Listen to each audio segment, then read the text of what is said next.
Speaksies. This is the True Podcast. True Podcast. About a few acquaintances Forced to stay at home and have their feelings recorded. find out what happens when people stop going out. And start getting real. About toilet paper. We're your hosts, Scott and Erin. This is Panic at the Costco.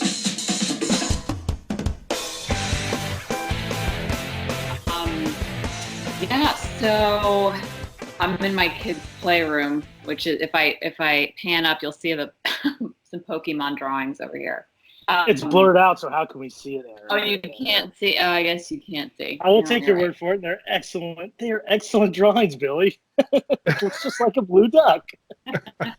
A blue duck? I've always wanted to see a blue duck. That's quacktastic. And because my child made it, it's the best blue duck you'd ever see. Of course. Yes. And Miss Lippy's car is green, so let's just get that out of the way. Erin, are you getting these Billy Madison references? Because this is gold right here. Okay. I don't We're think just she's... reading it to you when she doesn't look like. I have seen it, and I remember now that you're saying the blue duck. I get it.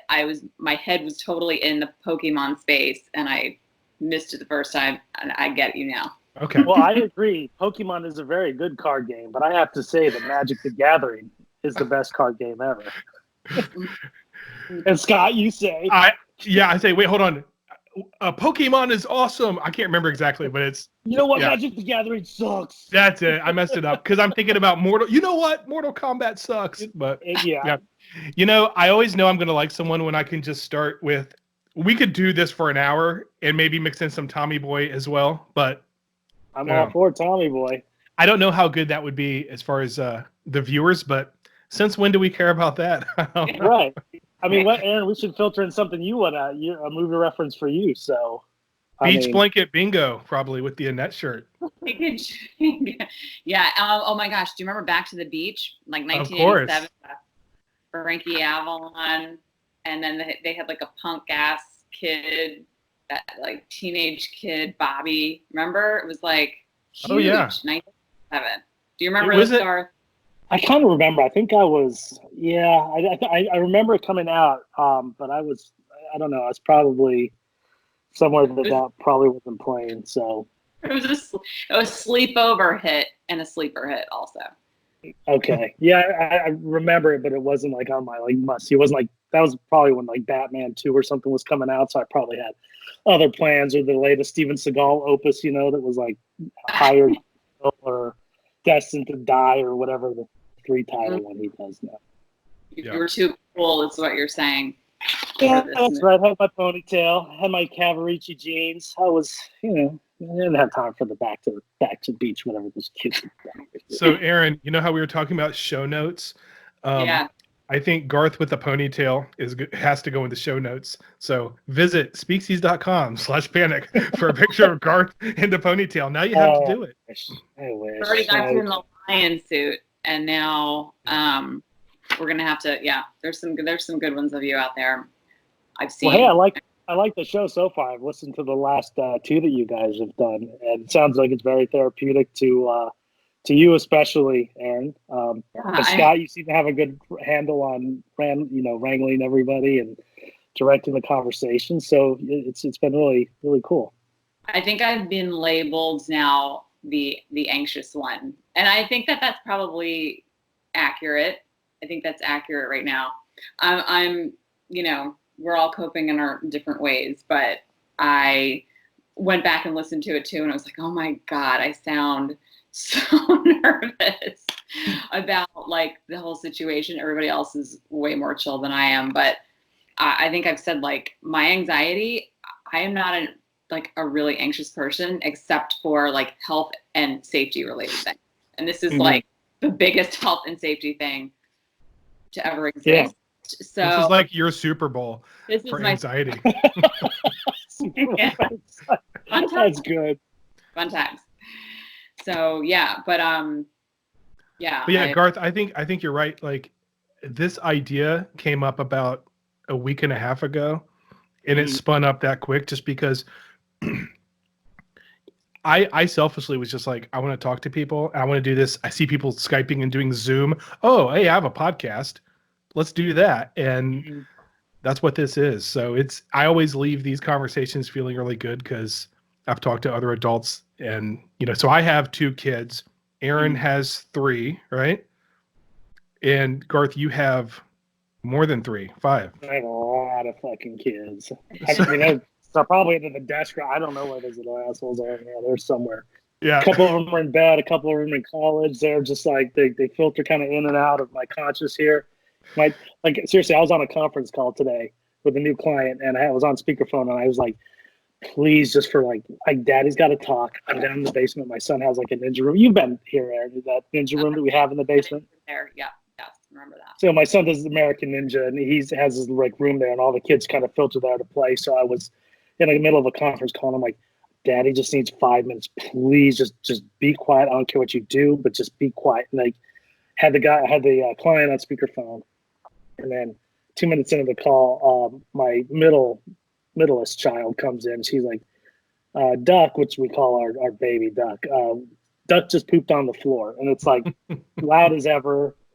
And so I was like, I'm really sorry. I gotta stop this call and clean up. I guess I gotta clean up some shit on the floor. So I will call you back. And I think people understand now kind of the way things are. Especially, I think people have a new appreciation from working from home now. So yeah, well, 2 things. One, now is the time that everybody does understand. Like if this had happened 2 months ago, working, it might be a faux pas, but at this point, everyone's doing it. I've been on these conference calls too, and it's just like, yeah, kids are screaming in the background. You understand.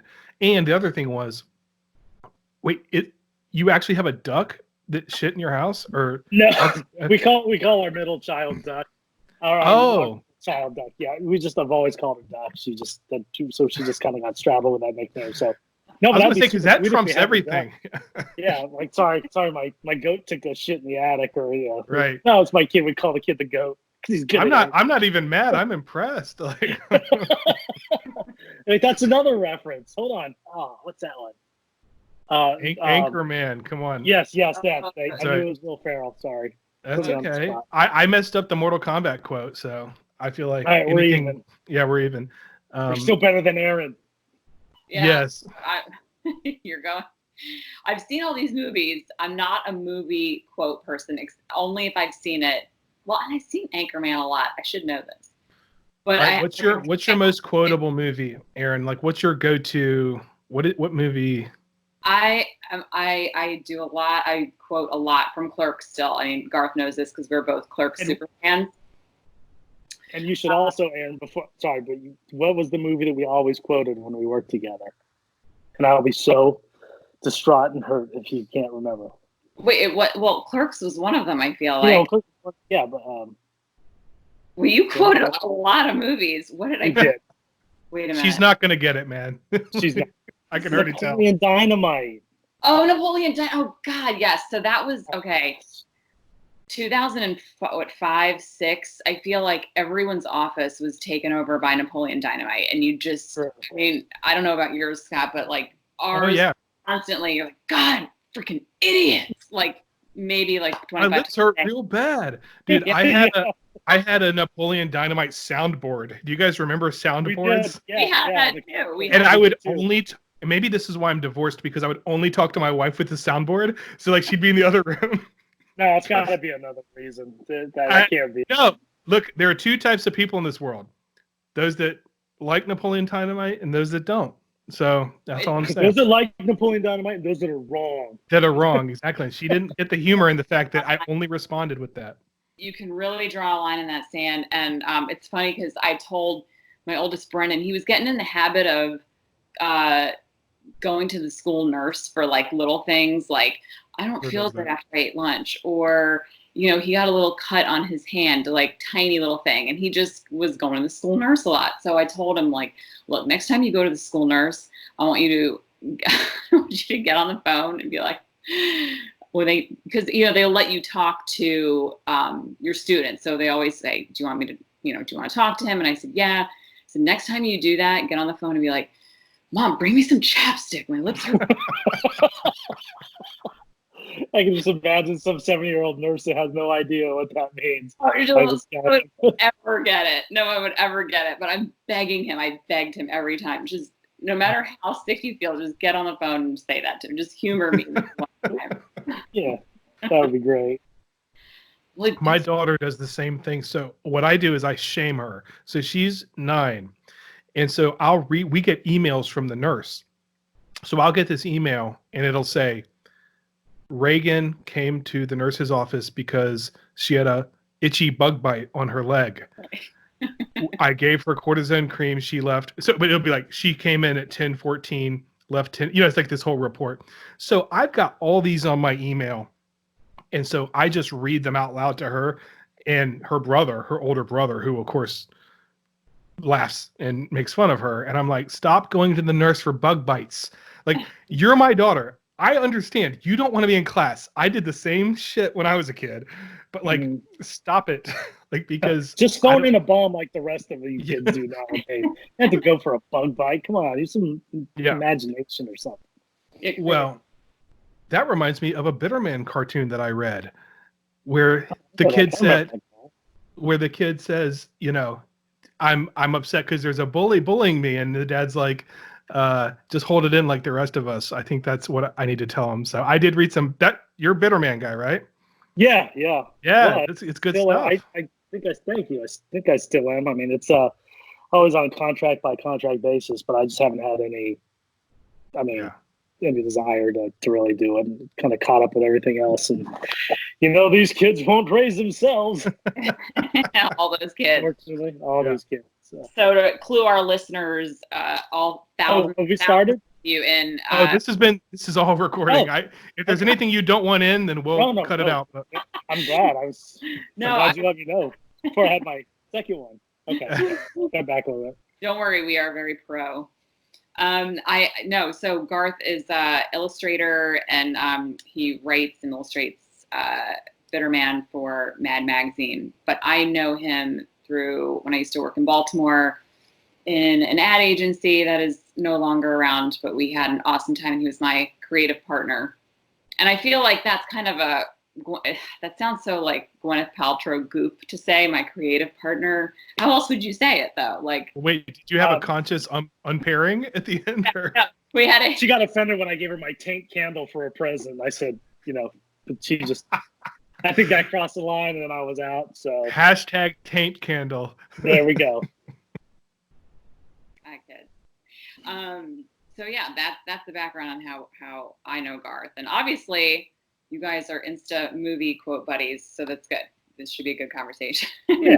Already been 10 minutes rolling. Yeah. So Okay. yeah, that's how we know each other. But you were saying, all right. So Garth also is ex-military, right? Were you in the Army? Yes. Okay. So I'm wondering, since I have a lot of ex-military in my neighborhood, and like first of all of their lawns are perfectly manicured in like the perfect diamond pattern. Mm-hmm. It's amazing, and always like perfect grass, which is just something that I never have. But they're always very prepared people. So I'm wondering, like, did you stockpile? Like, did you go into your military mode when all of this is going on and like, know exactly what you need to do, prepare yourself for the invisible enemy? Like, what's been your mindset, and like, has your military background influenced that in any way? So I think I've always been prepared in like the bigger global sense, but I think the older I got, the more reactive I've gotten and proactive. So I don't know if this is a guy thing. I guess you hit 40s, or maybe it's just I have other things on my mind. But I think that it kind of happens now that I'm always prepared. I'm always prepared for the worst case scenario. And when this thing crept up, I actually became more obsessed with it. But in general, from like day to day life, I'm just very much just really easy and chill. I don't think really about today or the afternoon, the evening, tomorrow, anything like that. But in the bigger sense, yeah, I've always kind of prepared for this. It sounds ridiculous now, but every time I finished a 2-gallon like soda or anything, I would go and I'd fill it up with water and I would hoard it. So I have hundreds of these like 2-gallon jugs of water just in case. So like you could recycle it, or you can fill it up with water just in case Armageddon comes and you need to have a drink. So I have old Sprite bottles, probably Tab bottles in there somewhere. I mean, Squirt, you name it, from whatever. So I have tons of these like 2-gallon jugs of water that are just kind of sitting there. But now I've gotten more and kind of compiled more as this thing's been happening. Got more ammo. Yeah, it's let me just jump in for a second. I like how you're like, yeah, I'm just pretty chill, whatever. Not, you know, I got more ammo. Normal guy. No, it's not the ammo part. It's the fact that you've kept every Squirt bottle for the last how many years? That I've cut back on that. Okay, I've cut back on. It makes me sound kind of like David Koresh, Waco type person. It's one of those things. Like if you could like reveal all the 2 liters with water, it'd be like, oh, this guy's insane. But I had to get rid of a lot to make room for more ammo. So, you know, and the gas masks and the bomb shelter. So sure, I cut my supply, a lot. Plus, we've been hoarding a lot more things, now. Not really so much the toilet paper. I never really understood the toilet paper thing. I mean, I think it's like the Lemmings. Is that the ones that copy what everybody else does? So I think a lot of people run out to get the toilet paper, but I'm telling you, I mean, in the military, I mean, one piece of toilet paper, 1 square is all you need. So if you can buy 2 or 3 rolls that can last you and there's a simple way to show it. So what you do is you have the square toilet paper. I'm not going to get graphic, but you have the square toilet paper. Great, you got me really scared there. Okay, so you put your finger in the square toilet paper. You make a hole so you have the paper around. You do your business with the finger, and then you get the remaining corners and wipe the finger. And that's it. I mean, not that we would do that now. We're not at that point now, but I mean, that's just good news to know if you ever, have, 1 roll of Charmin left. And Erin's face right now. What do you think, Erin? You think that's a good technique? I think you need to do a YouTube tutorial, and we need to put it in the show. Well, if I had to, obviously would do it. Or you need a dog. I mean, my dog's right here. I can show you another way to do it. Do it with the duck. Oh wait, there is no duck. There is no duck. It's a There's no penguin. There's no duck. There's no penguin. Okay. Anyway, that's amazing. Chill. You're kind of like chill about this whole thing, except for the water. So you're a water hoarder. Not so much anymore. So and it's just things that I mean, I know it doesn't. So the way my mind works is I'm ADHD, so I'll have like this. I'll have these moments of kind of like, oh my God, I got to get this done, even if there's no emergency or even if there's no like reason to do it. I mean, if you look around my house, the projects that I've started, these grand ideas, and like I wake up and I'm like, oh my God, I got to install a 10-foot warped wall in my basement. And then I'll get like 2 feet into it. And I'm like, yeah, I'm off to the next thing. I'm like learning how to bake a souffle. So that was a period that I went through, and I kind of cut back on that. And to be honest, I've had a big stash down in the basement, and it's been there for a couple of years. And we went to revisit when this thing all happened, and for some reason I had tons of these boxes of that Smart Food popcorn, and you wouldn't think that would go bad, right? Because it's Smart Food. It's it should be smart. It should know better to go bad, especially in the middle of the crisis. Opened that up, took a whiff of it, and oh my God! So I mean, a lot of the stash had to go, but we're set on water, so I can hook you guys up if you need a 2-gallon of 10-year-old water. Yeah. Gets better. I was talking to somebody. You reminded me of a conversation I just had recently about. It feels like whenever there's a hurricane on its way, you kind of, I'll start like freezing stuff or doing the water thing as well, things like that. Getting a bunch of D batteries. Felt like for the last 3 weeks, just like constant hurricane preparation, over and over for the last 3 weeks. That's kind of the closest thing I can kind of compare this to what we're going through right now.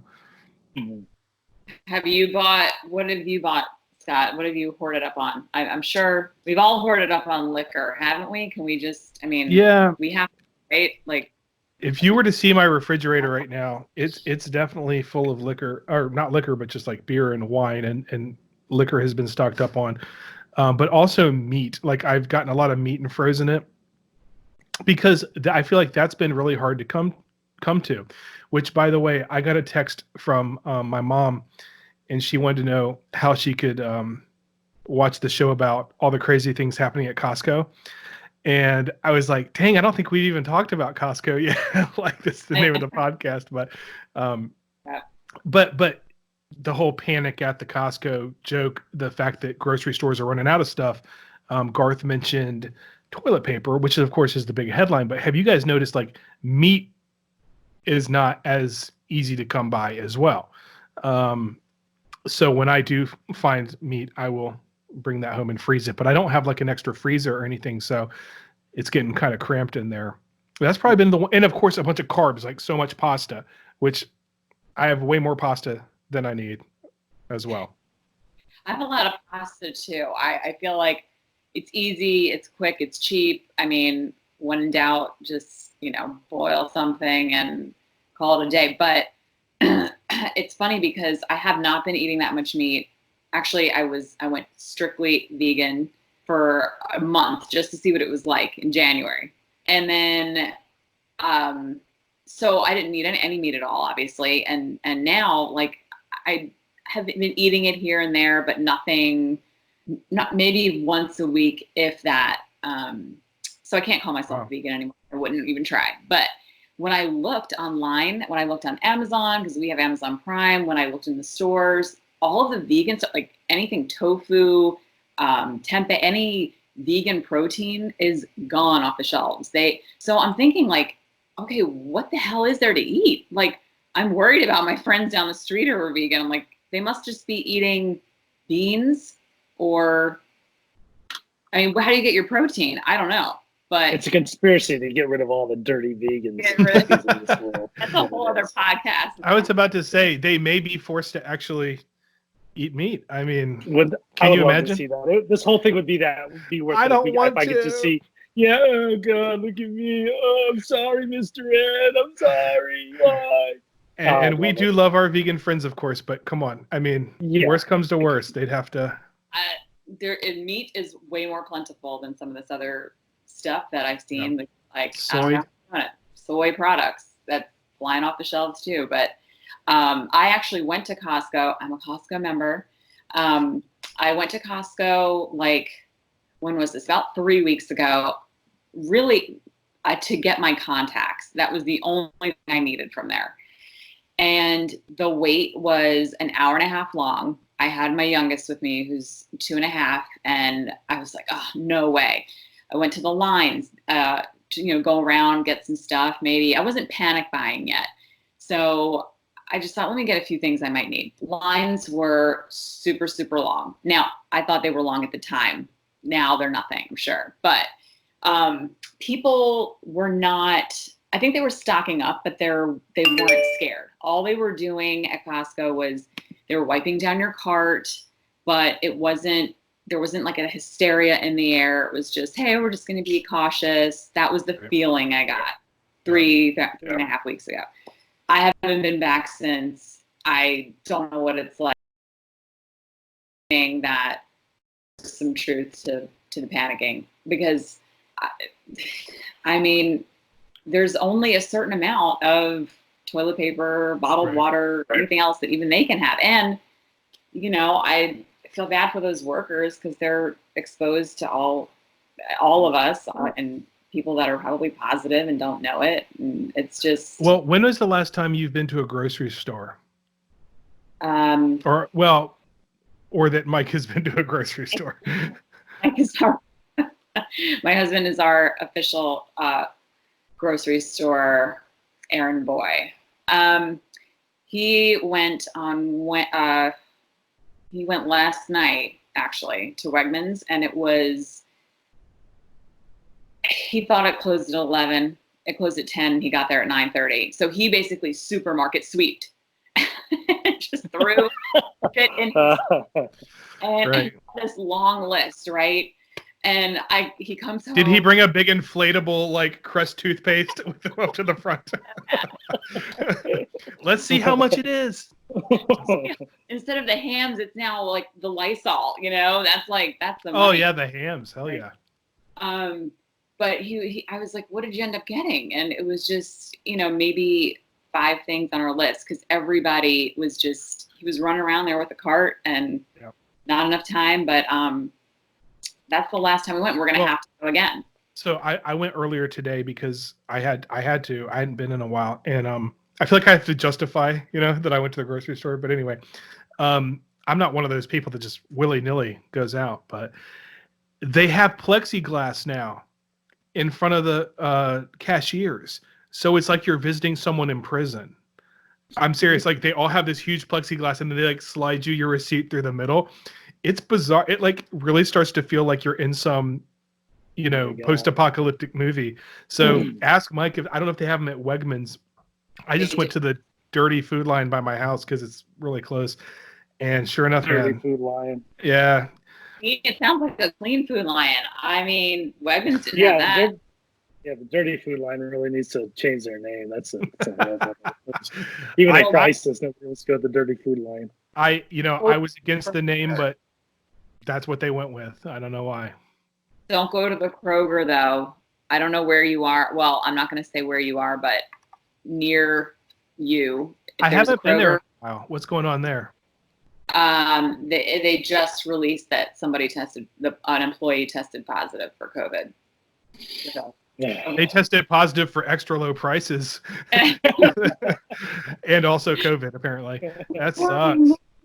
Yeah. So stick with your dirty food line because, Well, they're trying harder because they are dirty food line. So like they're wiping everything. When I walked in, see the bad thing though was I walked in, a guy in front of me, I'm a swarthy guy, but this guy makes me look petite, this big old dude.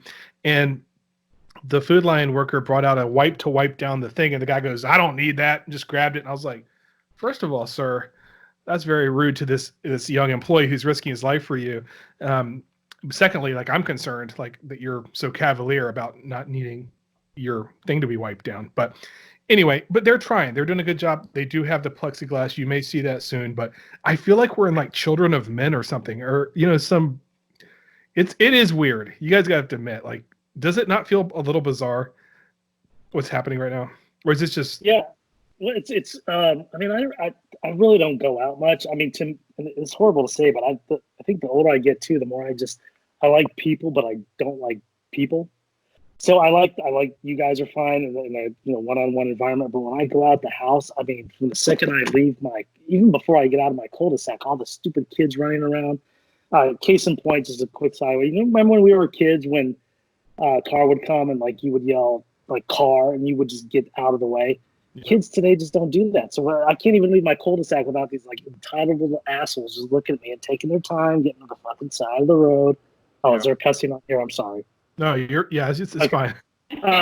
So even before I get to the main road to get to the grocery store, I'm already red hot. So this is like Valhalla for me. I mean, when I leave, if I have to go anywhere, there's nobody on the roads, and when I do, but it only takes me to get to the point where I get to Home Depot. And I don't know what's going on with Home Depot, but that place is packed. I mean, I guess people are trying to do, and I mean that's not essential, right? It's not essential that you fix your backsplash during this crisis. I mean that's not essential. But if you get a leak in your roof or something, I guess you got to go. But to your point, I know I was like, I want to go to Lowe's because I need to get some stuff done around the house. I'm here, or Home Depot, whatever. And it does seem to be packed. So I don't know if I guess they are essential because you could actually need something from there. But most people are probably not there for something essential, would be my guess. But yeah, it's weird. It is, but it's kind of nice because, I mean, what I've noticed in the first couple weeks is, I mean, I work from home and Erin, you do too. And Scott, I assume you do as well. Yep. I mean, I think we get kind of, at least for me, I kind of get in my own head where I just think that this is my world. And then when I go out, it's really so foreign to me because I can't really relate to, the hustle, the bustle of the 9 to 5. And I see people in their khakis and their ties and they're going this way and that way. So it's kind of when you go out, you see more of people kind of how I'm dressed or how you might be dressed with their kids on the weekends, walking in the park. So it has been kind of nice to see this kind of renaissance of kind of human interaction, as opposed to just going through the motions and, oh my God, it's Saturday, I have to go to Target because I have to get, this new lawn chair because spring's coming. So it's in that aspect, I guess it's been kind of nice to see some of the changes. But yeah, a little strange, but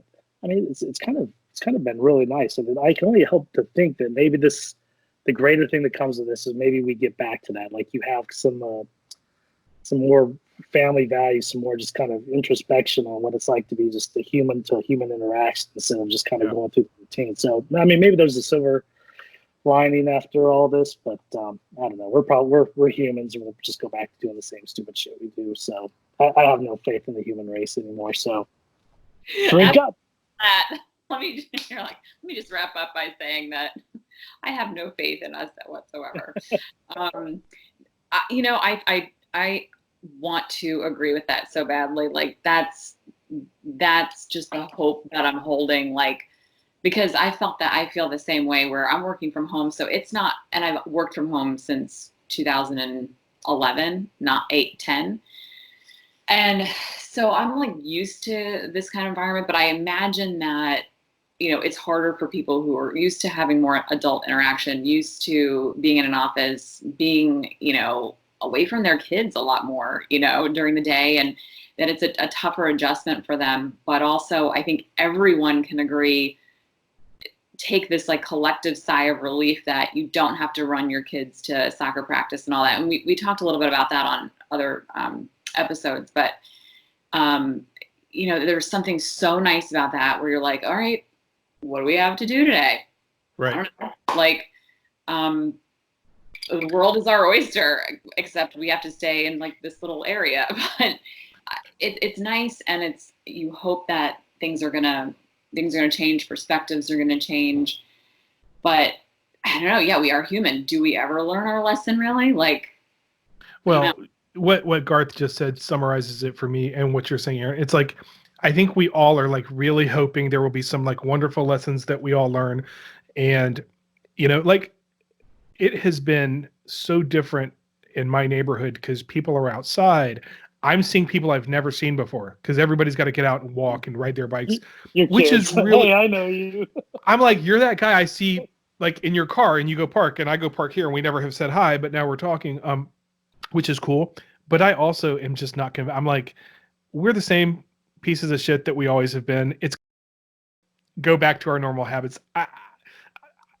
You guys remember, I can't remember if we talked about this on the show, but you guys remember the post 9/11 sort of like thing that was going on where people were nice to each other for a while. Do you guys remember that? Like, yeah, for everybody like 2 days. Yeah. And it was like, oh my gosh, this was so horrible, but like, we're being nice to each other, even people that hate each other. And that went away.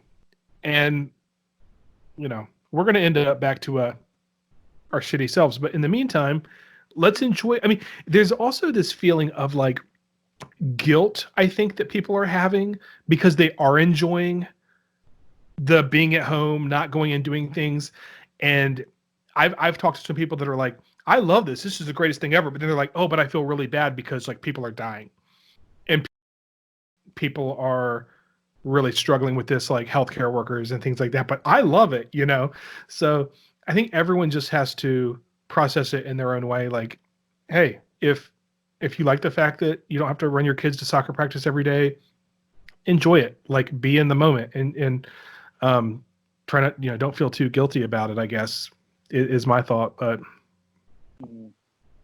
yeah, it really has kind of shaken my understanding. I mean, I think it's enforced to what I've been doing is I'm not, I wouldn't say antisocial is the word. There's no reason for me to really go out. And I enjoy spending time with my family and I enjoy being here. But on a bigger scale, it's just, I've kind of leaned more towards the libertarian kind of political scheme where I just think government has no place in anybody's in any business. I think we could just do away with government altogether, but it really has shook those beliefs too, because the government, how it is in Maryland, the governor was like, when it first started, he said, right, everybody calm down, don't go out, do the right thing. And we couldn't do it. So like individuals, I really just think I put too much faith in individuals as a whole, because we could have just all done what we were supposed to do. Well, that's what they're doing in Sweden. Distancing. You know that in Sweden, there's no lockdown, there's no social distancing, there's nothing. They said literally, I believe the quote was like, just be adults and don't, so what's going to be interesting is to see how things play out between a country like Sweden versus a country like, oh gosh, who's on super lockdown? Well, I mean, of course, China was. I think France is on super lockdown. We're on the way there. But what you were just saying, I mean, that's how they are treating it right now in Sweden. So we'll see how it plays out. We're just incapable of doing it. I mean, we had the opportunity, and not you and I specifically, but just, I mean, the governor has given us every opportunity. I mean, it was like, first it was like, please don't, this can be bad, do the right thing. And of course it was during St. Patrick's Day, so people just couldn't help themselves. They had to go out, they had to get seen, they had to get drunk, they had to be with their friends.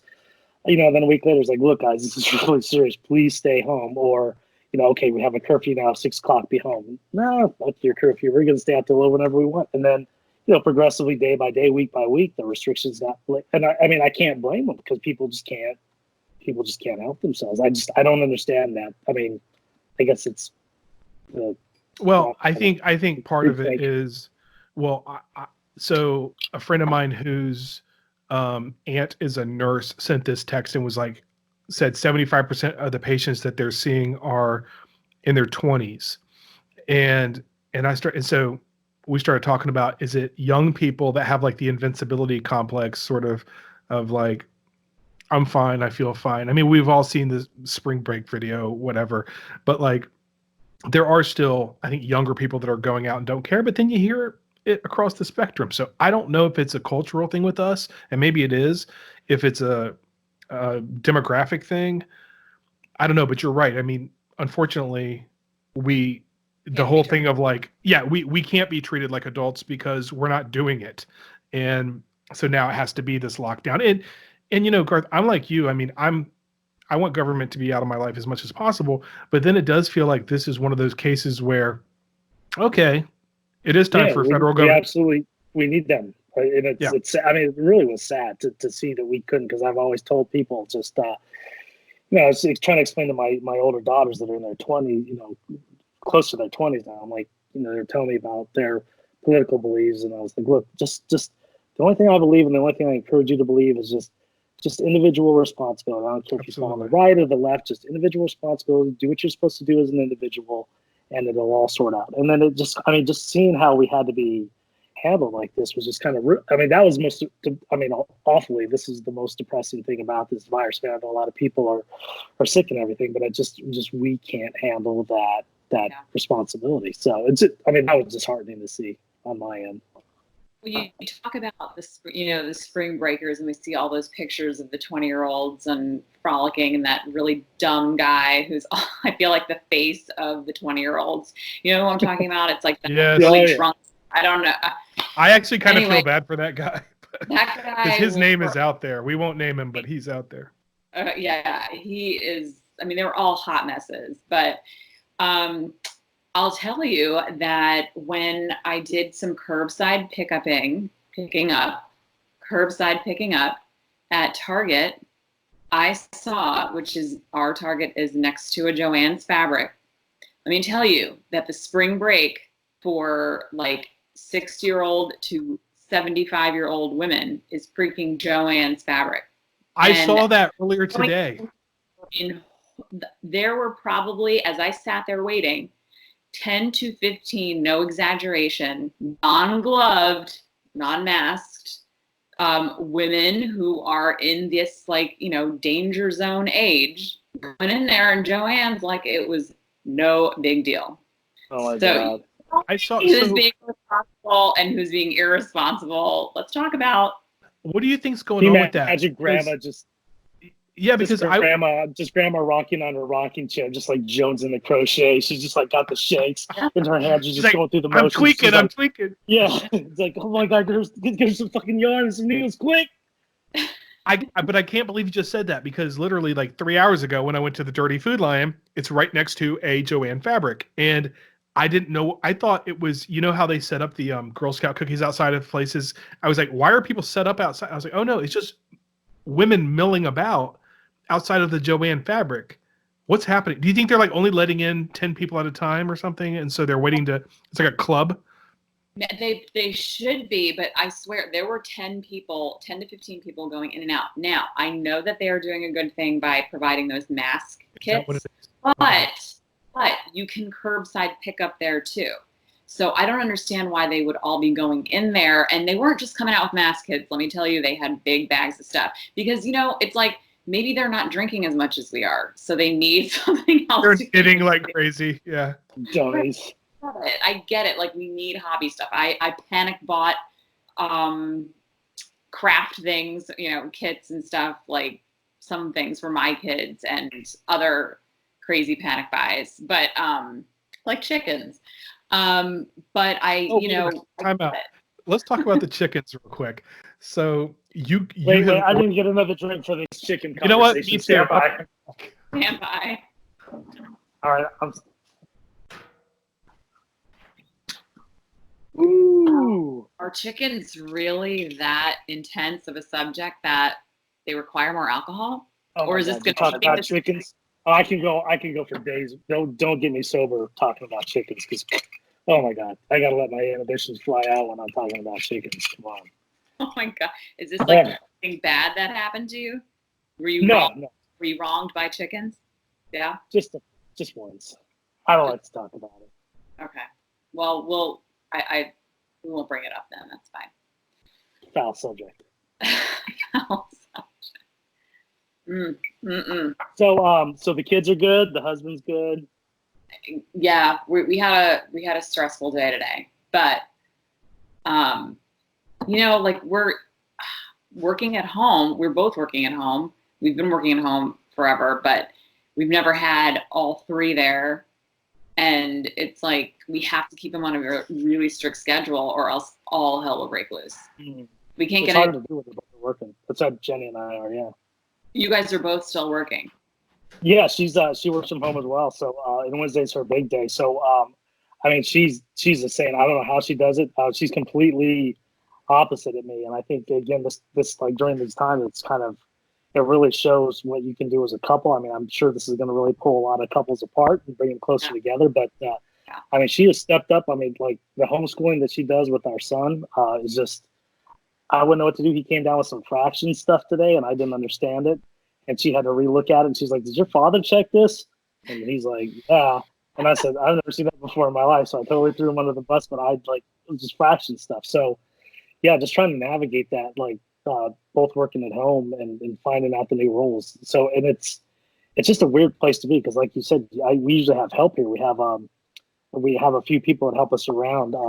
You know, I stay in the basement basically all day until it's time for me to emerge from this cocoon, and you know, take my turn with the kids, which usually starts around 2, 3, 4 o'clock in the afternoon. So just hitting them right at me at like in the mornings and coming down and just kind of messing up the flow. But yeah, it's crazy just how much you miss those caregivers and the people that help you out.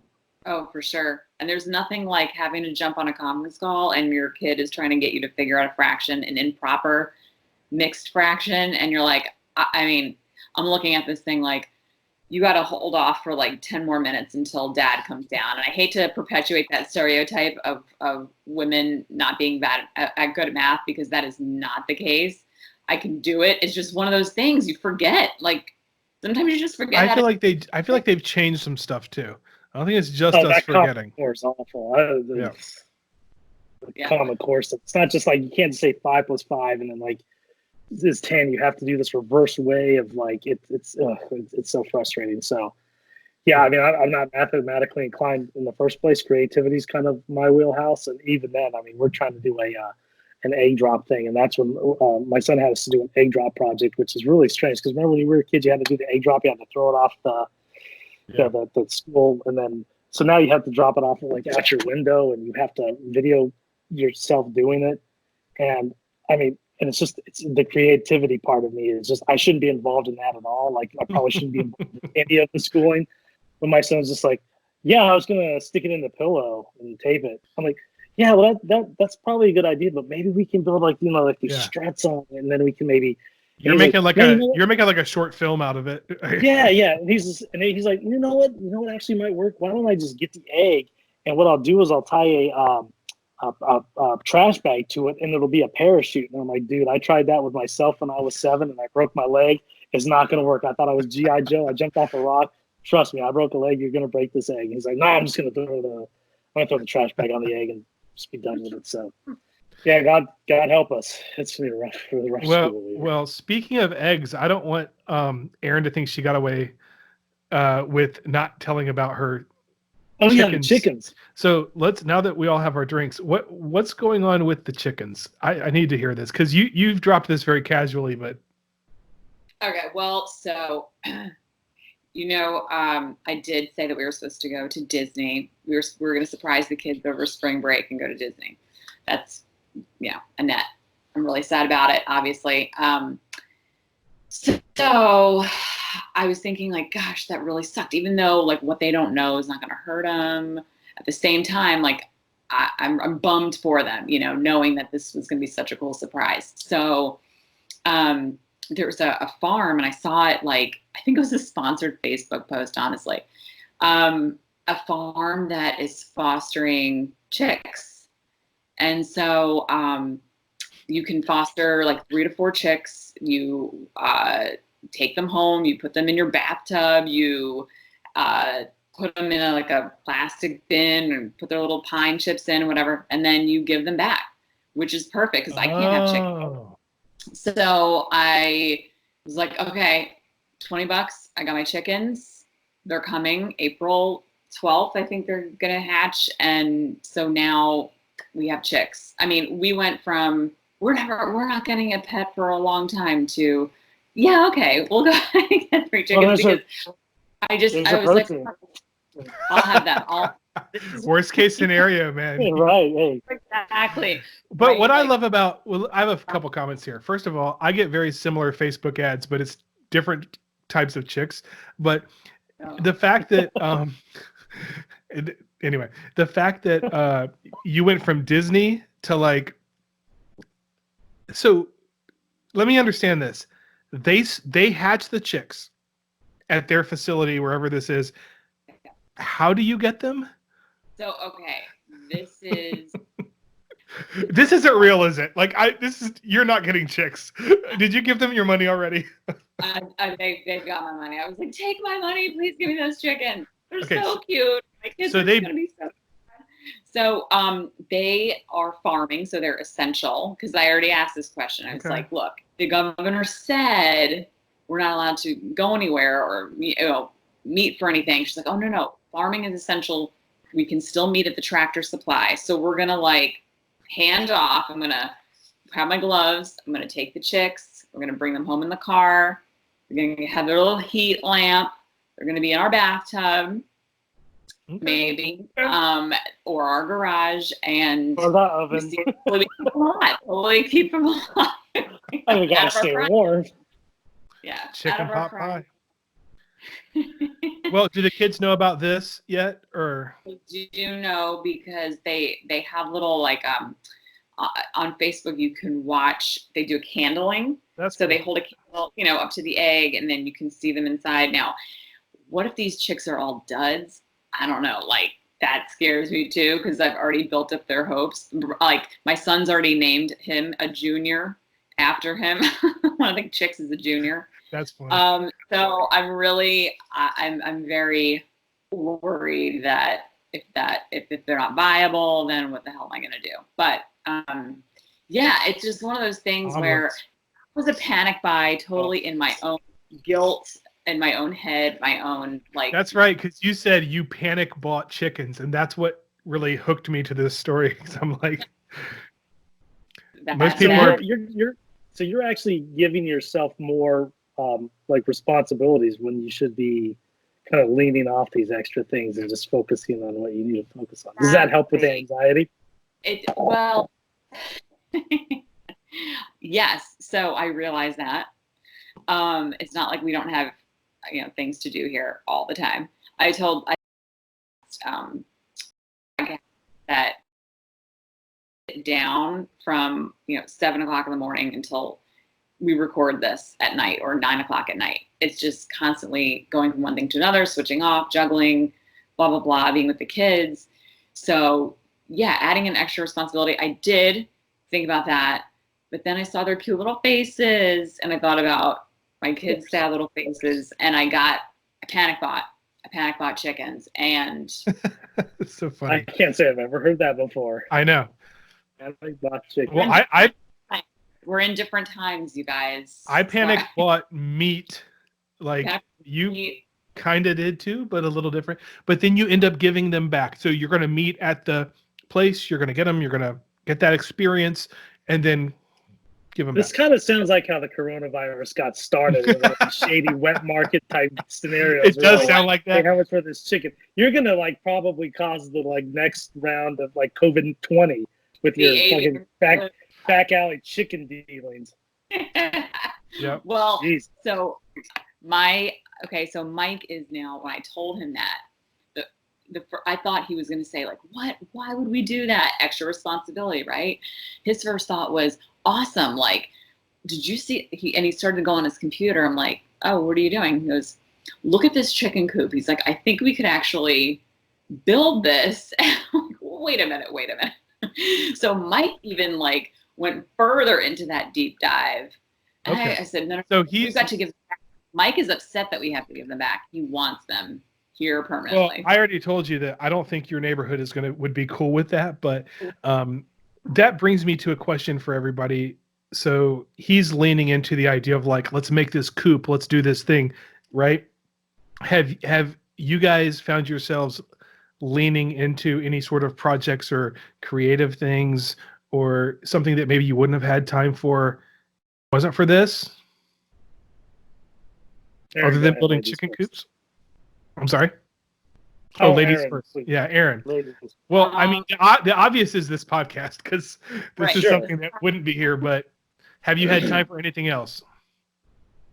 I when I am frustrated, or when I'm anxious or anything like that, I do tend to do creative things. We talked about this too. Like, I'll write or make something with my hands, or we've done actually a lot of science experiments, which have been oddly fulfilling for me, and killing two birds with one stone. You're not supposed to kill the birds, by the way. You gotta give them back. Sorry. Well, but so for me, it's kind of yard stuff. Trying to get some yard stuff done without going to Home Depot and dealing with 50 people in line. I don't know. I just working with my hands, I guess, in some way. I'm always, I think April mentioned this on our podcast, changing stuff in my own house. Right. Constantly this will go here. Let's paint the fireplace. Let's do this. So I do that anyway to a certain extent, but the weekends have definitely it's been way easier to say, okay, you know what? We're not going to have somebody do that. We'll just do it ourselves. Right. So I've taken a lot more DIY projects on, because what else are we going to do? And plus, Sure. You're thinking about saving money and that sort of thing. But yeah, nothing too crazy. I think probably a lot of people are doing the same thing. What about you and Garth? What are you guys doing?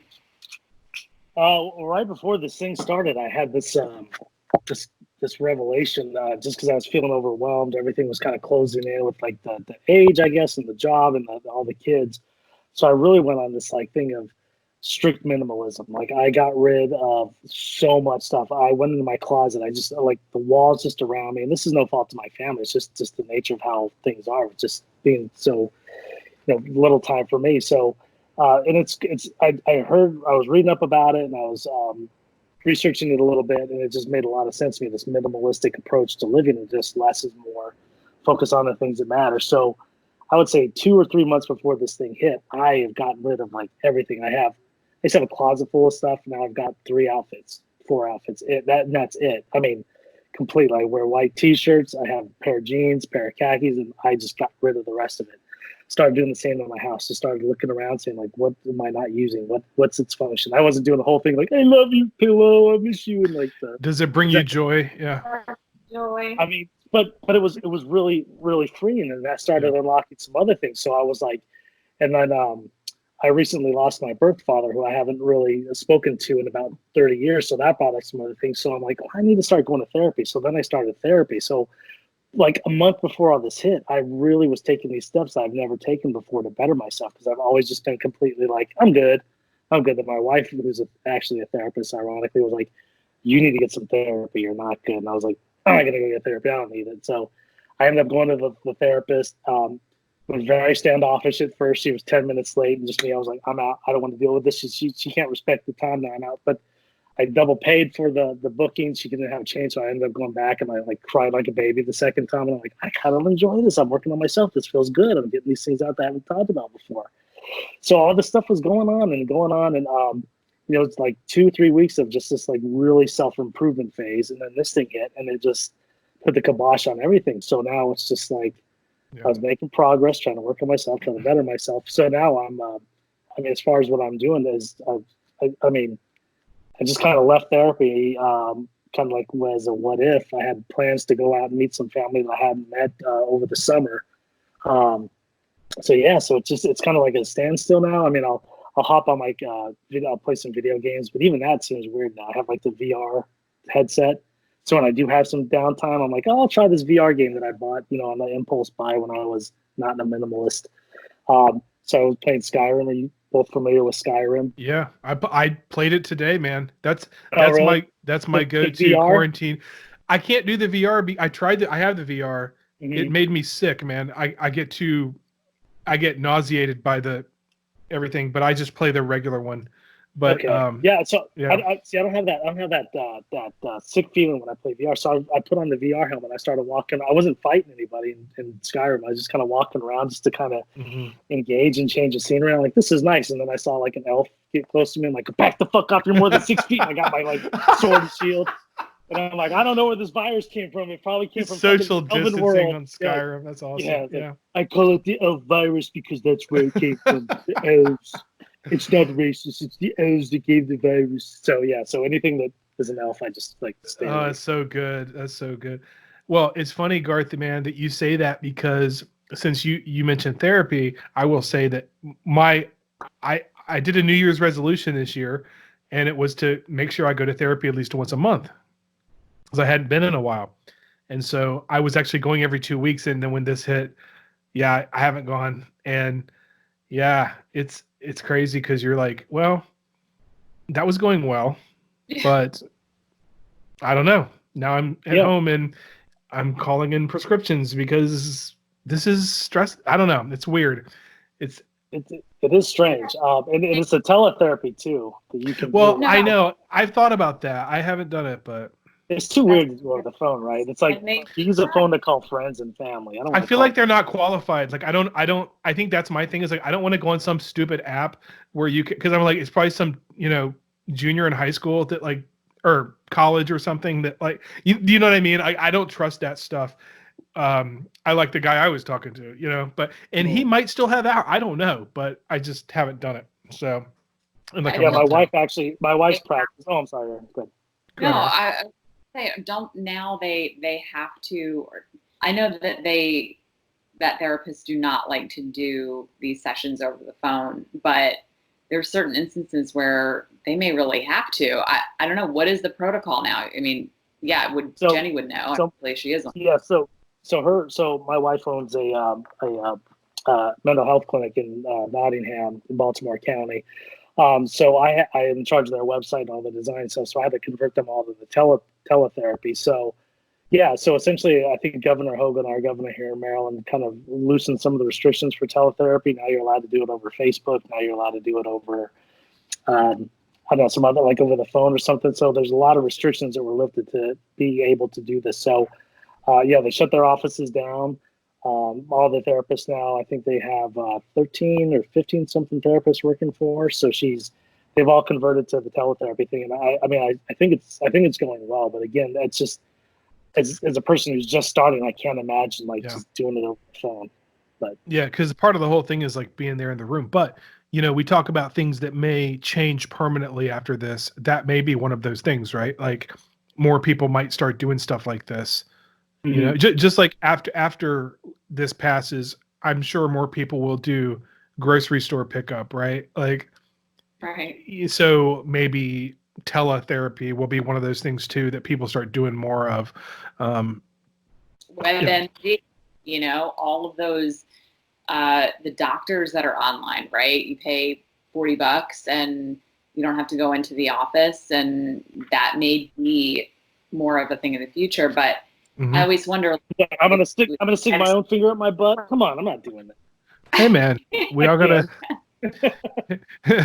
You mean officially do it, like right. for our medical research? Hey, talk to me 2 months after this quarantine, and maybe it's a different story. But right now, all of a sudden, every time you talk to Garth, he's like, "Yeah, my prostate's doing great." Wait, what? Oh, but like, well, and the other thing is, I wonder if this is going to be the thing that breaks the college system, because college is so stupid. Like college is, that sounds like a quote from Napoleon Dynamite. College is stupid, but like, you know what I mean? The system and the way it works now, there's absolutely no reason why you can't get, because you got the college experience, which is one thing, and then you've got like learning, which there's no reason why you can't do a lot of that stuff online with courses that way. So I wonder if like that might be another thing that changes out of all this, how we learn secondary learning. I don't know.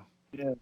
But I was actually thinking about that today too. And I think that, again, with the kind of reconnection of the family, the thing that matters most, I was thinking that just jobs. I mean, I think that people that used to think, I mean, I probably can't speak to this very well as probably you can from working from home, but I mean, corporations that once thought you had to be in the office 24/7, absolutely sacrifice that drive time and that time with your family. I mean, I think now they probably realize, look, I could cut costs, I can make the employee happier if he works from home from like 3 of the 5 days that he's supposed to be here, because there's just, you can do everything now. You don't have to go into an office. Absolutely. So I do work for corporate America, and I've been working from home for the last couple of weeks, but it's something that has been toyed with, tested. It's been on the precipice. It's sort of like, remember, there were like 2 decades of like, we're going to go to the paperless environment, but then it was like a joke because it just never happened. And then eventually it sort of started to happen. It's been the same thing with work from home. And I do think that after this, it's going to be a step change in work from home, because, hey, this is the stress test. I mean, we now know what we can do and what we can't do. So I agree with you. I think that'll be a big one that will absolutely change. And I agree. And I think, we were talking about this a little bit, Scott.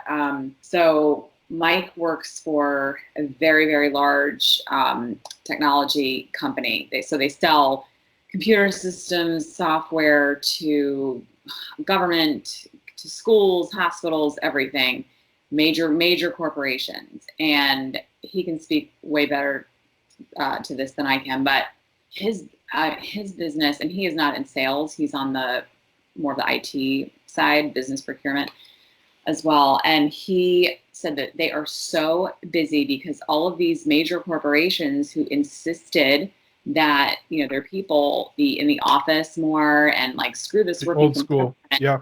They are now, we're scrambling to get technology because they were not prepared. And these are major corporations who should have had some of these systems in place, but they're working hard to try to get those implemented. But I feel like corporations are going to figure out, I mean, any workplace that, okay, yes, the kids are a whole other variable to this, but most people work harder and are more productive at home. I feel like, I mean, maybe I'm wrong, but I know I've got a certain schedule to stick to before this happens, before they get home. And I have to I've got to do it. And I still have deadlines, Garth. I mean, we're in a very deadline-oriented business too. And it's not like you can putz around the house all day and say, ignore your deadlines, because then you lose clients. So I like my take on that, Erin, is that I think for you, yes. And I think for a lot of people, yes. I think that there are jobs though that not so much. And it kind of depends on, do you have metrics to be able to see what your people are doing. I mean, it's I think there's ways to do it, and this whole thing is going to just push that issue. Like, it's going to force people to figure it out, because I think we're going to be working from home for quite a while. I mean, you guys do it all the time, but like I was more working from home a couple times a month going into the office. Well, now of course I'm working from home. I think we're going to find that stuff out. But I do think that there are people that, like, I'm kind of actually old school in that too. Like, I like to go in the office. I like to have a team that's in the office. I like to kind of see what people are doing, because sometimes, you know, you do have people you kind of need to like see what. I don't want people at home watching, like we talked about the other day, Wheel of Fortune, or I always say that, but I mean, right? Price is Right. While they're supposed to be making widgets or whatever, you know, spry. It's like, so it just depends on the job. But we will absolutely be in a different space after this, for sure. And that's interesting about Mike's job and how he's seeing the people that were more old school with it and didn't want to move now have to. I yelled for him. You saw me go off the screen. I yelled for him to come in here for a second to talk about it, because oh yes, they are. Yeah, I mean, he's busy as hell there, because everyone else is trying to scramble, and then they're, you know, trying to scramble to help their clients. And I don't know. I mean, maybe I am living in a freelancer's bubble for too long, but like I see it. A lady down the street works in banking. Someone else is in IT. Someone else is doing architecture, and they all work from home, like occasionally, maybe once a week. And they all tell me that, you know, they just feel so much more productive, and they can get stuff done at home. They feel sometimes happier when they get at least one a week. It doesn't have to be every day. Like, you know, every day can be a lot for some people. It's a lot for me sometimes. I do crave human interaction too. But there's this like relief where like, hey, you know what? I don't have to put on a face, or I don't have to like, you know, I've had a bad day, so I can just do things at my own pace. I'm still going to get them done. I can do my laundry and not worry about it, you know, and feeling more productive at home can also make you more productive at work. Well, have you gotten more workload through all this? Because I don't know about you, but like ever since it started, I expected kind of a decline, but my workload and my new clientele is shot up, and it's. I mean, I love the work, but it's just like I thought it was going to be kind of like steady or dropped a little bit. Yeah, mine has well, it's responsive work, right? So for me, it's a lot of clients that are having to put out a message, having to rethink their campaign and what they're putting out there, or maybe what they just did, and having to redo it because they don't want to come off as insensitive, or they, you know, have to think about, okay, this is the future going forward. This is not what my model or my product or my development or whatever was about. Now, how is that going to change, you know, what we're doing? So it's rethinking strategy. It's quickly having to produce content, you know, that speaks to these times.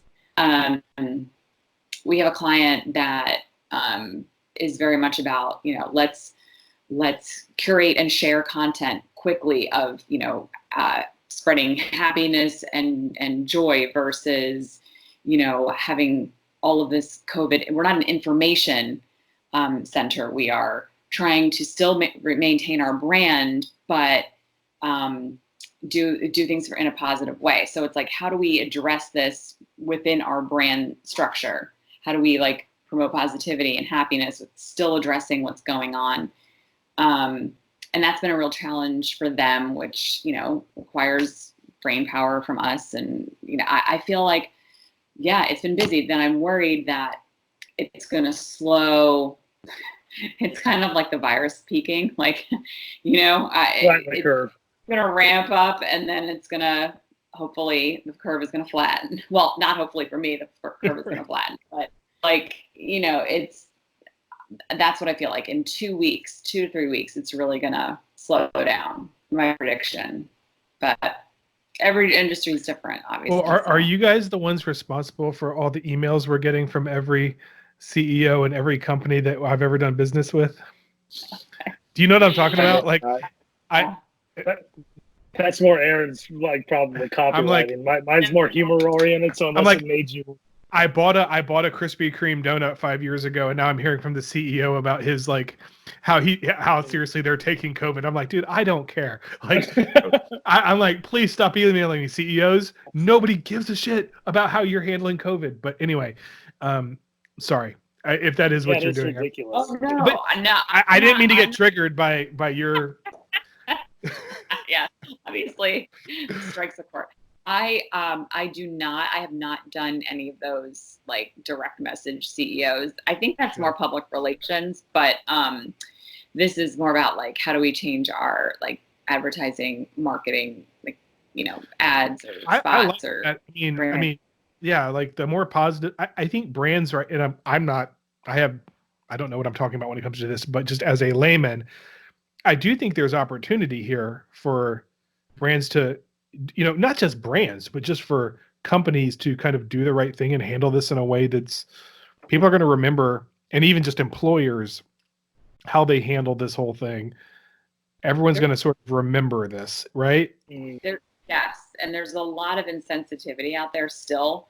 If you're scrolling on Instagram, you're like, are they fucking aware that COVID-19 is happening? Like, you even, I feel like it has to almost be addressed in some small way. Like, even if you just have a caption that says, if you're a fashion blogger, okay, like the people who are really not too affected by, COVID-19, people are going to scroll. Right. People are still may buy your clothes or whatever, like boo-hoo if they don't. The huge elephant in the room that has to be addressed somewhere or the other. Yeah, somewhere or the other. Yeah. Even if you say like, I realize this, like, this sucks. Like, we all learn this together, but I'm going to still bring you content that it makes me happy and it hopefully makes you happy or whatever. But just get it out of the way. Do that first before you can enjoy anything else. Yeah, for sure. Do you guys ever think? Do you guys ever think that maybe this is just like the universe and karma's way of just like smacking us and like, because you mentioned like the influencers. I mean, we get too big for our britches, and I think just every like couple decades we just need a good like Mother Nature or whatever just needs to come around and smack the shit out of us and be like, hey, calm the fuck down. Because I mean, this tends to happen in like just some kind of like sequential, like you have World War II, then you have other, you have other wars and stuff going on. So like you were saying earlier, Scott, about the people being united, but I don't know, it just seems like we just get so full of ourselves, and not us because we're perfect, but these other people just and it just the direction of the way we're going just seems to be so miscalculated as to what we're supposed to be doing. So I just think that once in a while, I mean, just nature kind of, as Jeff Goldblum says, nature finds a way. But it just kind of, I think it just kind of has to realign us to where we need to go, because I just kind of think some weird pessimistic way that maybe, I mean, we're probably due for a good fucking ass whooping, because we've been on our high horse for a really long time. Probably 9/11 was the last time, like you said, we've kind of all collaborated and got together, but it's just like we're not that special. I mean, and why punish all the old people? You know what I mean? Like, I hear you. I'm playing devil's advocate. Like, who needs the ass whooping? Is it the 80, 90-year-olds in the nursing home, or is it the people on the beach? And yeah, they may get it, but they're not going to get it, or most of them are not going to get it as seriously. So like, why are you punishing the old people? Just let them. Don't yell at me. I'm not punishing you. I'm sorry. Did you guys know that the Spanish flu hit mostly the people in their 20s, because it had to do with, like, if you had a good immune system, it would really fuck you up.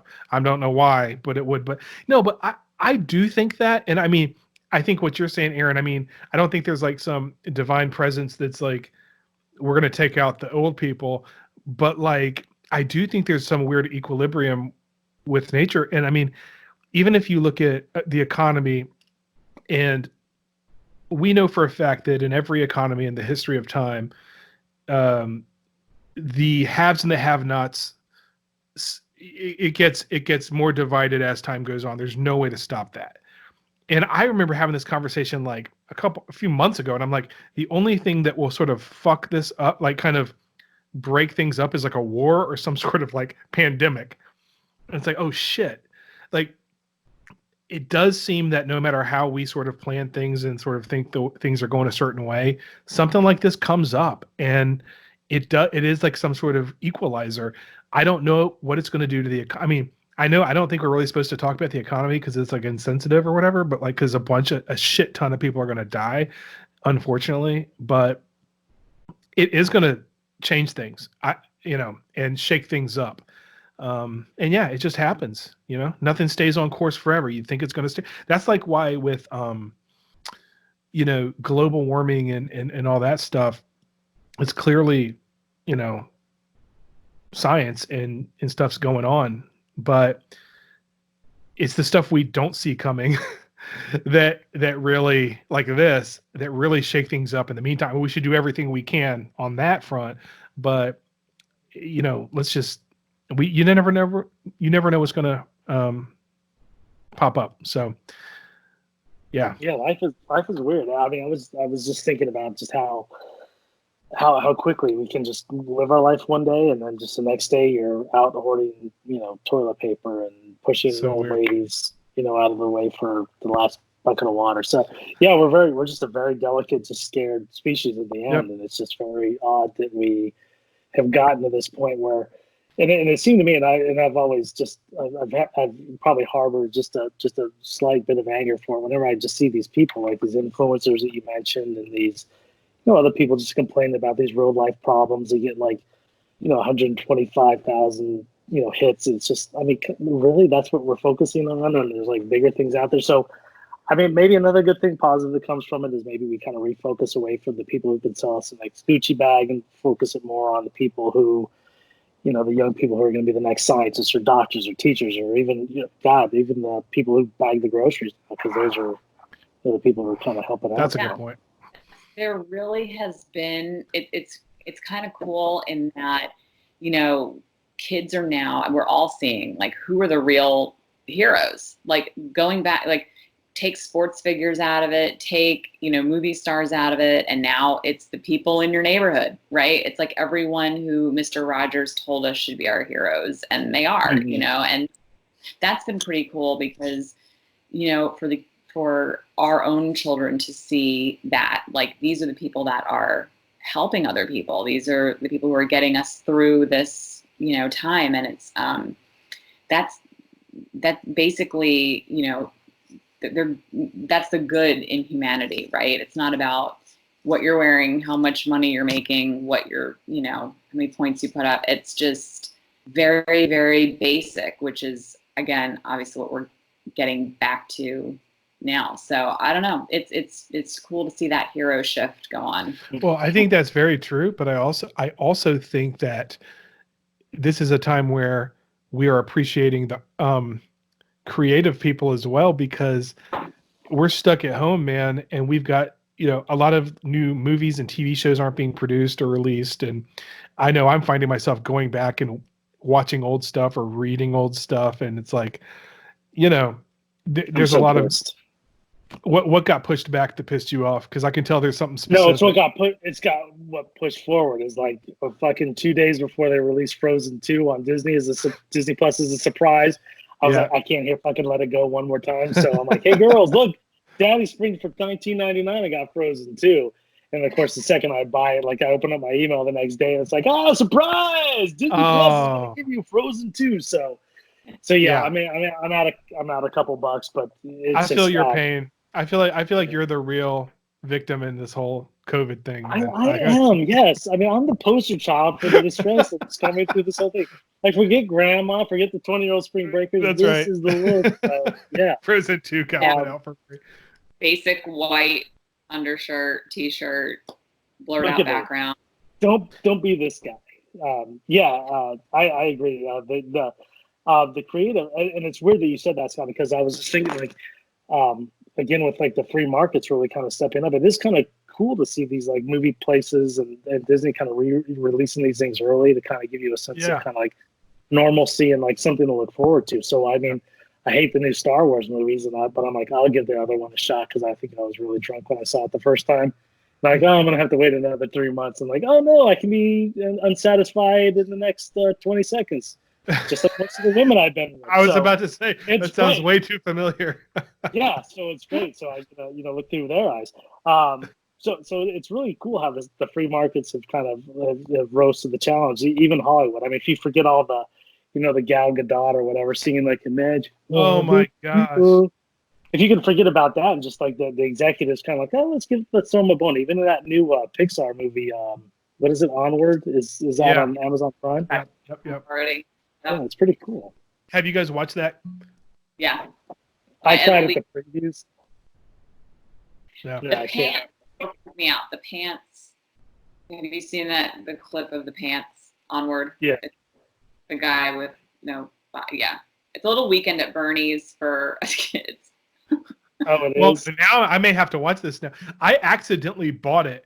Like my Fire Stick, I like hit the button too many times and bought it, so I had to spend time with Amazon customer service to get my money back because I like spent $20 to buy Onward. But then I thought you guys were going to say it was amazing. I was going to say, oh shoot, I should have watched it first. But I haven't seen it. I want to, but I cry at all those movies. I don't really cry, but anytime I see a Pixar movie or Armageddon, something about Armageddon too. I always cry at Armageddon. I don't know. If you don't cry watching Armageddon, you're not it's like alive. Michael Bay.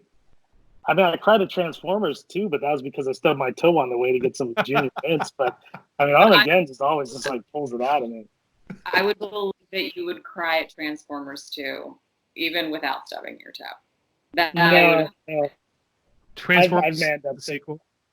I've manned up since the time we've known each other, Erin. So I've matured in that aspect where I don't cry at robots changing into cars. So, sure. But I want to see Onward. So it's a pass. You say pass, Erin? Sounds like you say pass. Pants. There's weird pants magic going on. It's like kind of like Weekend at Bernie's, but for kids. Weekend at Bernie's ruled. Remember that? We had some movies back in the day. Good. I'm not saying it's not good. It's good. The pants are. That's all. Yeah. When I think about that, I think of the pants. So you'll see. Watch it and see. It's a good time now to go back and watch those classic movies that we love because they are going to stop. We're going to see a little, break from new movies, I think, for a while. So, but you know what's funny? I had this conversation with my neighbor. Like, I'm trying to get my kids into the movies I watched no less than 100 times, right? Like, Willy Wonka, the stuff that I can remember, all of the lines from the Goonies, all of that, and they'll watch it and they're like, yeah, okay, but win some, you lose some. Right, but we watched those things over and over and over again because there wasn't this amount of choice. I know, but do you remember your parents trying to make you watch some sort of bullshit like some Hans Christian Andersen movie? Oh, I don't know. I remember my parents trying to make me watch old shit. I mean, I liked Wizard of Oz. I didn't like certain stuff. My kids, I've had this same thing. And like, for whatever reason, they don't like Goonies. I'm like, I don't know how, but they love Back to the Future. They love Big, right? But they don't want, it's, I can't explain it. There's no scientific reason why some of these they love and some they don't. You just got to keep trying though, It's weird when you get to like the animation because I watched, my kids watched the new Aladdin that came out with Will Smith. And I'm like, if you loved Will Smith as the genie, you're gonna love Aladdin. So I put that on. They're like, fuck this genie. Who the fuck is this? Like, where's Will Smith? Where's the guy who like does the hip hop and stuff? So I'm like, this is not the genie. So it's really weird what they perceive as like Disney movies from back in the day. It's like if it's not that slick 3D, seamless animation with the emotional attachment, they're just like they don't want to see it because we got the Disney Plus and. I know. The only time it's like a 2D animation, it's not going. I just try to remind my kids because they never want to watch anything I want to show them. But I'm like, you remember, like my kids, and this is something that Erin and I have talked about, Pee Wee Herman, big Pee Wee Herman fan over here. And my kids love that. But then when I try to show them something else, they won't watch it. I'm like, just remember who introduced you to Pee Wee Herman. It was this guy. So trust me on this, You didn't want to watch Weekend at Bernie's? We're watching it, but I'm not really going to show my kids. You should. I mean, what better time now is to like just prep them to what could be coming. Little Joe versus the volcano. You're watching my screen time. we pull that sometimes too. Wait, say that you know again? what? They're like, can we have screen time? Can we have screen time? I'm like, you know what? You want screen time? It's going to be our choice. Like, we're watching this movie, you're going to like it. Damn it. Sometimes you just gotta like make them watch it because I don't know. I feel like my parents did that. We had to watch, what was it? Beach Swiss Blanket Bingo. Family Robinson, Swiss Family Robinson. Yeah. And all these like old, Disney movies, which now Kurt Russell, those fucking sucked. Those did suck. Like some of these things, like it's kind of nostalgic, and I don't know. So I'm advocating forcing your kids to watch stuff against their will. I'm sorry. I'm sorry to change topics real quick because this just reminded me of something I talked to my wife about. Just because we're all relatively, I would assume, in the same age bracket, correct? Do you guys remember air raid drills? Because my wife has no clue about air raid drills. Do you ever remember doing air raid drills? Because I did them constantly. I don't know if it's because I was a military brat, but I always remember doing air raid drills. There was always like that, like Russia thing going on. So no, you don't remember doing You don't remember doing air raid drills, going under your desk and stuff. Really? I do. I remember going under the desk, but that was a whole other situation. No, I'm just kidding. That was to get an A. Yeah, exactly. I actually am not supposed to talk about that. No, not really. I don't remember air raid. Where did you grow up, Garth? I grew up and that's part of the therapy. I really don't remember too much of it. So I spent every 3 years I was moved around. So I guess around that time I would probably been in Utah or Colorado when that was going on. But I distinctly remember like there being like the Midwest was just like the drill would go down and we just go. I lived in Ohio as a kid for a little bit, and we did stuff like tornado stuff. What happens if a tornado hits? But yeah, I don't remember the air raid thing. Yeah. You don't either, Erin, do you? No, and I was here. I was in Richmond most of my life, and before that, New Jersey, and we didn't have anything like that. I mean, what scares me, it's so awful that we have to have these lockdown drills because the kids are, my kids are just like so scared of those because they announce it on the announcements like lockdown classroom this, lockdown classroom this, and that and I think that is, it's definitely scarring them on some level. They're gonna remember that, like Garth remembers the air raid drills and how people back in the day remember the the nuclear fucking stuff, so but I'm with you. I mean, my kids also, it's so sad that we have to live in this age where they have to do those drills for like, you're talking about like for like shooters and stuff, right? Yeah. I mean, when your first grader comes home and tells you, well, we're near the window, so they told us just to take any like staplers and pencils we have and just throw them at the bad guys. I'm like, really? Or is this my kid's imagination? Is that right? I mean, I'm actually like kind of impressed if that's right, because that is kind of a good strat, but would be shocked if that's what they're actually saying. I think it's need to reset. Everybody, if you're near the window, near door, high school, elementary school. I mean, my brother's a high school teacher, and they tell them just get out and every man for themselves. Yeah, that's basically their strategy. So it's different. It's get out. I thought there was a strategy of like bum rush the guy, But anyway, really, in first there is. Yeah, things are depressing enough with the pandemic, so let's not get too deep into school shootings right now. To get off what? Oh my gosh! Back to chickens. Back to fuzzy little sweet chickens. Yeah. Well, all right. Well, I think we've covered a lot here, and we've been doing this for about 90 minutes, so I feel like I should wrap this up. Anybody else wants to get off their chest or? Oh, I know. We'll wrap it up with this. Today is April Fool's Day, April 1st, and I'm curious if any of you either played an April Fool's joke on anyone today, or if you had a joke played on you today. I don't even know what day. I couldn't even tell you what month it is at this point. I'm just completely. I'm hunkered down. I'm drunk 95% of the time. I mean, you're lucky that I haven't pissed my. Sorry, I almost now haven't pissed my pants since this call. So, no, to be honest, I forgot. Hey, April Fool's Day. If pissing your pants was cool, consider me. Miles Davis. Thank you. That's Yeah, what about you, Erin? I'm so happy you asked this question because I did happen to see today on somebody I follow on social media played an April Fool's joke by making themselves into Joe Exotic, and I'm so glad that we got to, because I think on every episode now we have to mention Joe Exotic or the Tiger King. So I'm glad you asked that because I just happened to see it like hours before this podcast, and I finally, we went this whole time without being able to say it, and now we can finally mention him again. So how many episodes are there? I haven't finished. Now you're third, but I think we also mentioned it like between Scott and I, so maybe. No, how many episodes of the Tiger? How many Joe Exotic Tiger King episodes are there? I think there's like 8, maybe. Yeah. Really? Because I'm on like 5 or something, and every time I'm like, fuck, this is fucking stupid. I can't believe I'm wasting my time. And then it leaves you with that cliffhanger, like, oh, who's this fucking Carol Baskin's husband? I gotta watch the next one.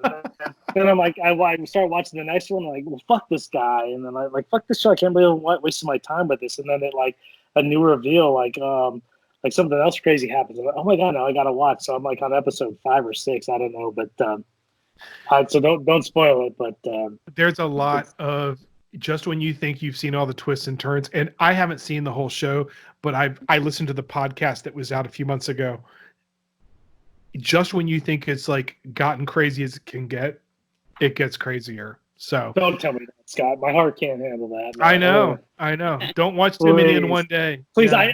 I need something just real in this world that I can believe in, that I can trust in. Just don't tell me. You know what? That it gets any fucking crazier than it gets. Go watch Little House on the Prairie, man. That's how you do it. You watch a couple of Tiger King, and then you cleanse your palate with some Little House. That's Michael Landon. Yes. God rest his soul. That was a great show, wasn't it? It was a great show. Well, that was one I didn't find my parents making me watch. My parents, I remember it just being on, but I freaking love that show. I am a huge Little House guy. But but did you have an April Fool's deal to go with Tiger King? Oh, you saw it on somebody had dressed themselves as Joe Exotic. And April Fool, I was like, oh, well, I wasn't really fooled that this was the real Joe Exotic, but it just happened. Like, that's the only thing I saw April Fool's related, because April Fool's is, I guess, taking a hiatus till next year. So that is, but I'm glad we were able to bring it back to Joe Exotic, because I was going to actually tie it in when you talked about Aladdin. I was going to be like, okay, remember Raja, the tiger? And then jump from there. But I'm glad I didn't have to do that. This happened more. Like we talked about how you can't have a business or you can't have something without talking about the coronavirus. Right. It's the same thing with Tiger King. It's everywhere. You have to bring it up. It's literally the elephant in the room with Bubbles, the elephant. So I'll tell you guys what I did. I know. Thank you. That's why I get the big bucks on this podcast. I saw one of my friends on Facebook posted this link, and it's like Governor Northam at his press conference, and it looks like a real news link, and it says all students will have to retake, the school year or whatever. They'll redo the grade they did this year.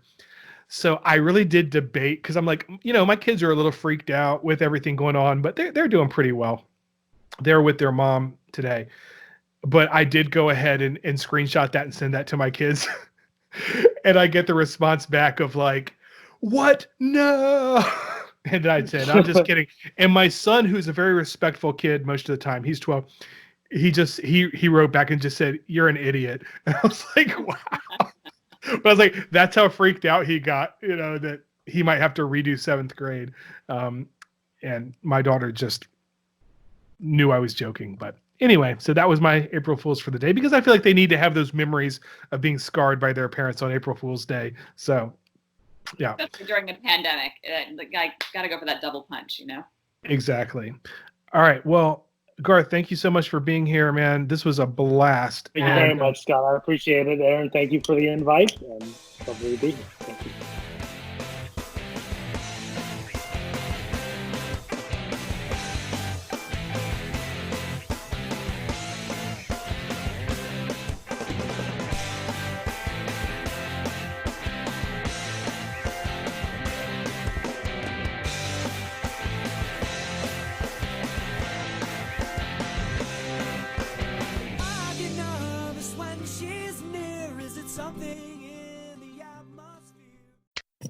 Speaksies.